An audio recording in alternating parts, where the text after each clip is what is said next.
In this lesson, we'll discuss the moment of inertia for an area.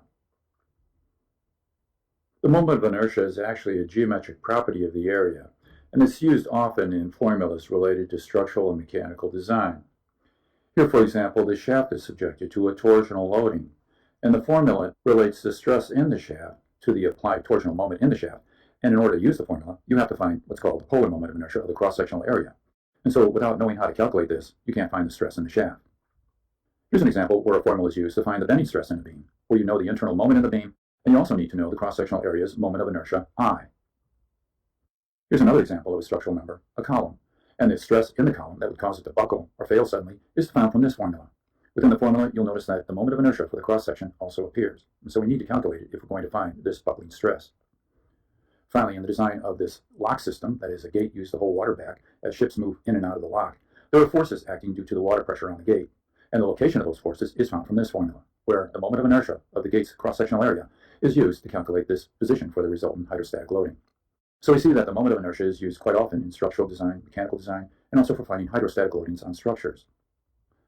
So let's give a formal definition of what the moment of inertia for an area really is. It's computed about an axis.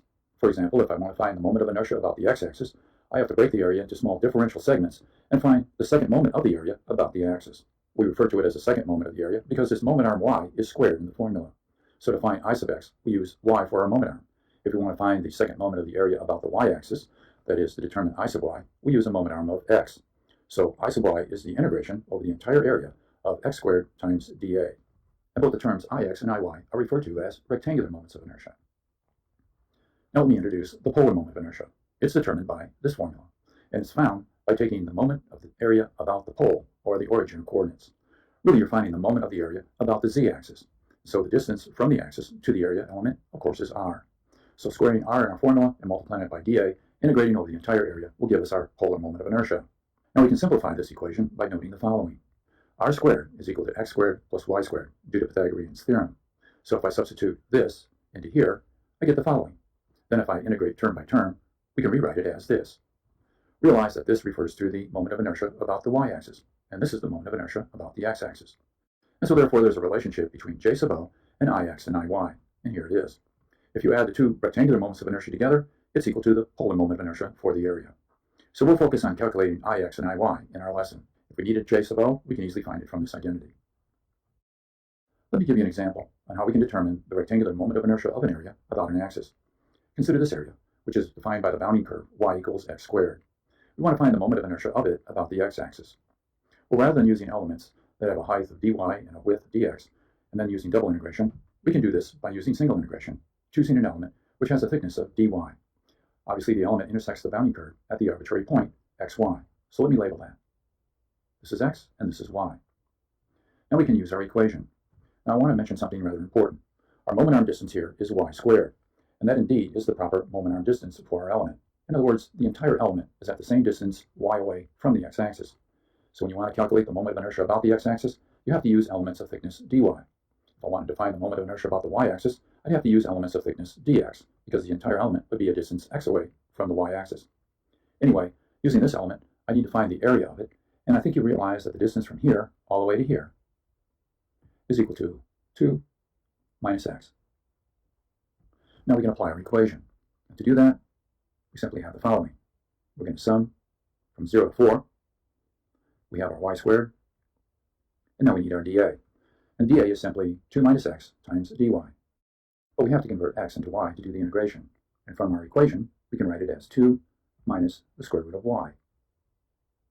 And then we have our dy.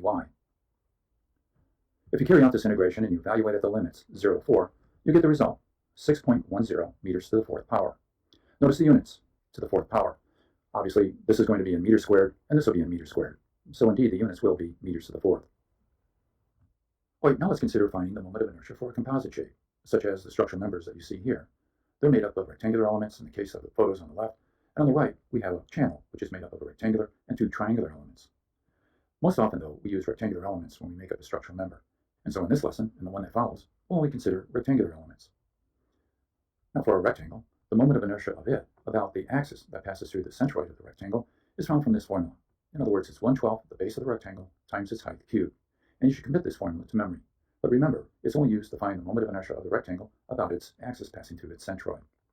We found this formula, of course, through an integration method, which I won't go through here. But anyway, it, along with other formulas, are available in tables. For example, if you had a triangle, the formula would be 1/36 bh cubed, and so on. But anyway, again, we'll focus on the rectangle. Apart from knowing this formula, we also have to know another important formula. It's called the parallel axis theorem, and it states that if you know the moment of inertia of a shape about its centroidal axis, you can find the moment of inertia about another axis. All you do is you take the moment of inertia of the shape about its centroidal axis and add to it the area of the shape times the distance between the two axes squared, that is, d squared. So commit this formula to memory as well, the parallel axis theorem. Let me give you a simple application of these two formulas. Here they are again, and we'll try to find the moment of inertia of this rectangular area about its base axis, x. To solve the problem, we certainly have to use the parallel axis theorem, and it states, find the answer by finding the moment of inertia about the centroidal axis, and from our formula up here, that would be 1/12. Base of the rectangle, which is 3, times its height, 4, cubed. And then we add to it the area of the rectangle, which of course is 3 times 4. And then we need the distance between the two axes squared. That is the distance between here and here. And that, of course, is 2. When you do the calculation here, you get the result, 64 meters to the 4th power. And so having completed the problem, now we'll end the lesson.